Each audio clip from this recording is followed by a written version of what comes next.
Très bien, avec plaisir. Donc oui, en effet, Alexandre Grenier, donc moi je suis le cofondateur de Workello. Donc Workello, on est une boîte, enfin, on est basé à Paris. On est aujourd'hui une vingtaine de collaborateurs. Et donc en fait, le constat de départ de Workello, bon, ça a été de dire en fait que les entreprises étaient en train de connaître de plus en plus de mobilité de collaborateurs. Les collaborateurs en fait étaient en train de, de plus en plus de changer de poste. Il y avait des nouveaux formats de collaboration avec des freelances qui arrivaient dans les entreprises, des consultants. Tous ces mouvements, tous ces nouveaux collaborateurs et tous ces mouvements de collaborateurs en fait entraînent de nombreux impacts opérationnels pour les RH et aussi pour les managers. Et comme soulignait très bien la personne qui intervenait juste avant, eh bien, tous ces impacts-là n'étaient pas gérés aujourd'hui par les SIRH. Donc, il fallait y avoir un certain nombre d'outils qui permettaient de justement prendre en compte ces aspects à la fois opérationnels et aussi suivre la tendance qui était montante dans la communauté RH, qui était de renforcer l'expérience collaborateur. Et donc, en gros, quand nous, on s'est lancé, il y a à peu près 3 ans maintenant, on était face un petit peu à la situation du petit graphique de gauche, là, où on voyait un peu l'employé, le collaborateur qui était perdu un petit peu dans tout son écosystème, à la fois comment allait s'organiser son agenda sur les premières semaines, à qui je dois transmettre l'administratif, quelles étaient les différentes formations que j'allais suivre, etc. Et tout ça, en fait, avait des gros impacts si toutefois le processus se passait assez mal. Vous l'avez dit tout à l'heure, hein, tout ce qui tourne autour de la marque employeur, rétention, etc., etc.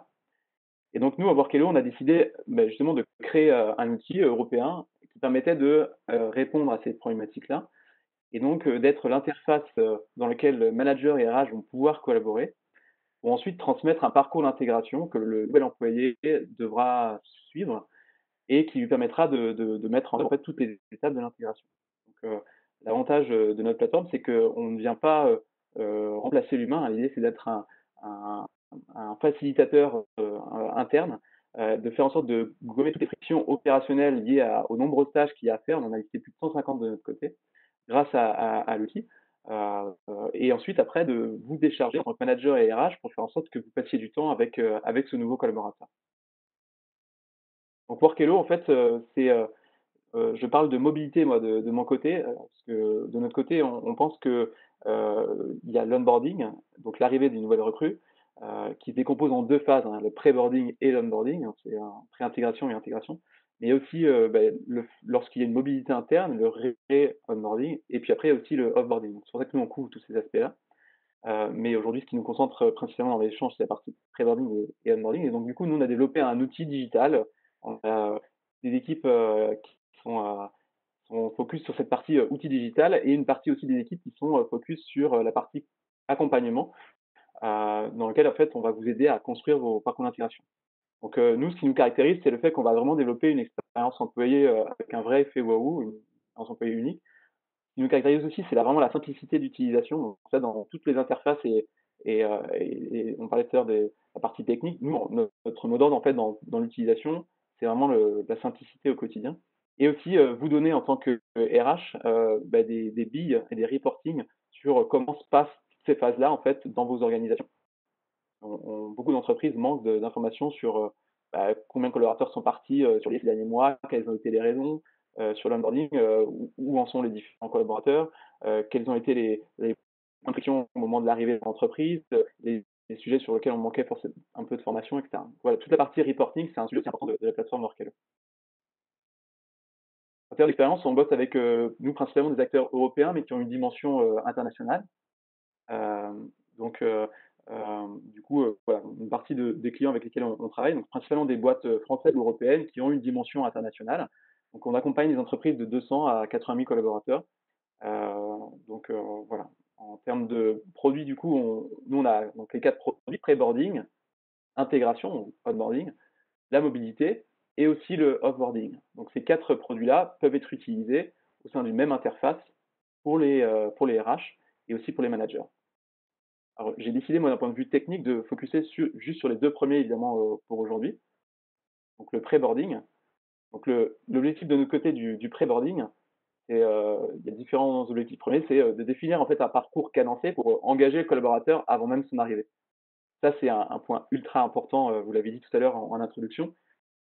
Pouvoir communiquer avec son nouveau collaborateur avant même son arrivée dans l'entreprise, c'est clé pour pouvoir garder son niveau de, de motivation au plus élevé et pour pouvoir l'engager au maximum dans le nouveau job qu'il va rejoindre. Donc là, de notre côté, ça se passe de différentes manières. On a un planning qu'on va lui mettre à disposition pour qu'il ait une vision claire de ce qu'il a à faire. On va le challenger un petit peu avec un portrait de présentation, on appelle ça, qu'il doit compléter avant son arrivée pour qu'il puisse aussi se présenter à ses collègues. On va gamifier sa phase avant l'arrivée avec pas mal de petits quiz sur les défis, ou des défis ludiques, par exemple, sur l'entreprise, son histoire, etc. Tout ça, c'est mis à disposition avant même son arrivée. C'est en facultatif, parce qu'on ne peut pas obliger donc, un collaborateur à travailler avant son premier jour, mais ça lui permet en fait de s'engager dans son entreprise avant son premier jour. En termes de pré-boarding aussi, on va préparer au maximum la recrue. Donc là, on va gérer toute la partie contrat. Tout ça va pouvoir être géré directement à travers aussi les liens qu'on va lui envoyer, parce qu'on va communiquer avec la recrue par SMS ou par email. Et puis, on va aussi gérer, on va responsabiliser le manager, le RH aussi sur toutes les tâches qu'ils ont à faire pour préparer l'arrivée de la recrue. Donc, d'un point de vue technique, ça se caractérise par en fait des actions qu'on va pousser aux différents acteurs, pour par exemple préparer le matériel, pour s'assurer qu'il n'y ait pas de ratés. Et puis après, vous, en tant qu'administrateur ou RH, vous allez pouvoir avoir une vision un peu plus hélicoptère sur où en sont les différents collaborateurs dans leur parcours et les choses potentiellement qu'il y a encore à faire ou à relancer ou à ajuster, même si la plateforme se charge elle-même d'un système de notification de prévenir les différents collaborateurs. Ensuite, sur la phase de onboarding, donc là, l'idée c'est de notre côté de ne pas partir de zéro, puisqu'on a des modèles de parcours aussi qui sont préchargés dans notre outil. On va vous permettre de personnaliser en illimité l'ensemble des parcours. Et nous, ce qui nous caractérise, c'est vraiment la simplicité de l'utilisation. Donc, vous allez pouvoir activer en fait tous ces parcours-là en seulement 2 minutes chrono. En fait, vous allez sélectionner un parcours. Nous, on a un principe qu'on appelle de parcours socle, donc un parcours commun à tous les collaborateurs. Et nous, on insiste beaucoup sur cette méthodologie-là parce que c'est ce qui permet en fait à tout le monde d'avoir au minimum un premier parcours d'intégration tient la route. Et ensuite, après, d'ajouter des spécificités par métier ou par contrat ou par type de poste ou par localisation, par exemple. Donc, du coup, c'est ces différentes couches de spécificité après qui vont vous permettre d'avoir des parcours qui soient les plus personnalisés possibles, sans effort de votre côté en termes de mise en œuvre. Enfin, en termes du coup, sur la partie onboarding aussi, ce qu'on va pousser, c'est le maximum d'effets wow, mais aussi pousser au maximum la rencontre entre les différents collaborateurs. Donc, on va, par exemple, nous on propose ce qu'on appelle un parcours un circuit de découverte, où on permet, par exemple, au collaborateur, une fois qu'il est dans l'entreprise, de prendre son téléphone et de scanner avec son appareil photo seulement un petit QR code qu'on va poser à différents endroits dans l'entreprise, ce qui lui permettra en fait d'ouvrir des pages spécifiques et donc de vivre en fait son parcours d'intégration en faisant rencontrer le digital avec aussi le physique et les rencontres avec les différents collaborateurs ou les différents services. Voilà, puis après je termine juste en disant qu'on va vous permettre aussi de suivre toute la progression de la recrue. On a vraiment une plateforme qui permet de couvrir tous les besoins de l'intégration, du pré-boarding à l'onboarding. Et sur aujourd'hui, à peu près, on a plusieurs dizaines de milliers d'onboarding qui ont été réalisés. Et puis une dimension où on a toute une équipe aussi qui est là pour vous accompagner et lancer avec vous.